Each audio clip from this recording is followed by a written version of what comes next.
Stephen Wickham is my name, and I live in Barwon Heads. The work that you see today in this exhibition is all been photographed underwater or along the intertidal zone at 13th Beach, which is just 5 minutes out of the town of Barwon Heads. It's a beach that I've been snorkelling at and swimming at and surfing at for over 60 years, so I know it quite well.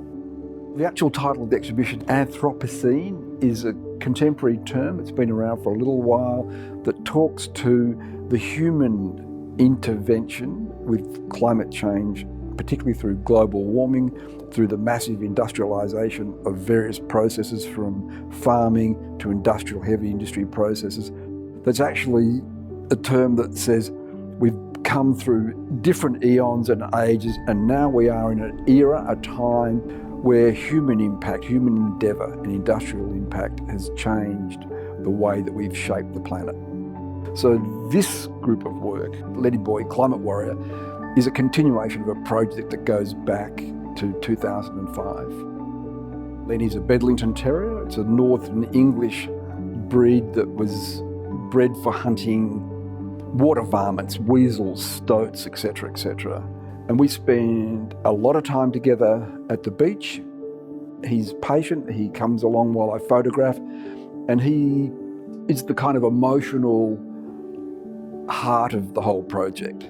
There would be no project without Lenny in this particular case, even though he is in lineage with other Bedlington Terriers who've starred in similar projects going back to 2005, most notably Peppy in a wonderful series called Peppy vs. Godzilla.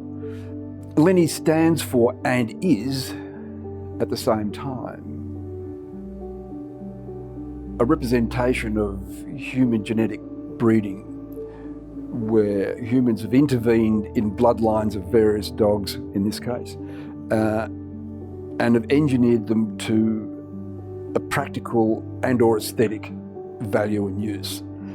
So Lenny is in that sense a product of human involvement, and I've re-involved him to stand in for the relationship, the nexus, the inevitable bond between humans, non-human animals, and the larger environment. That breed of dog are very lamb-like, and in the Christian metaphor, he stands as the Lamb of God, the Spirit, if you like, or the Christ figure. And that relates to a long history of Pre-Raphaelite painting, a long history of English painting in particular.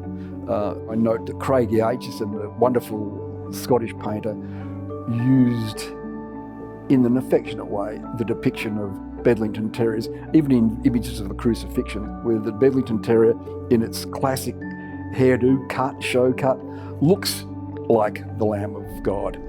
And interestingly, in all the books about Bedlington Terriers, they always say, this lamb-like creature beneath which lurks the wolf. Bedlingtons are very much a terrier, no matter what they look like. They're feisty, they're direct, they're tough, hardy dogs, and that's something I like about the idea of a dog representing nature, however modified by human intervention. My friendship and relationship with Lenny is a deep source of comfort and occasional frustration, that's for sure, but I suspect that I'm occasionally frustrating to him as well. But there's curiously a big learning between Lenny and I, and a big trust relationship. It's a non-verbal communication in the sense that what humans have. So it's about gesture, body language, and he responds profoundly to affection.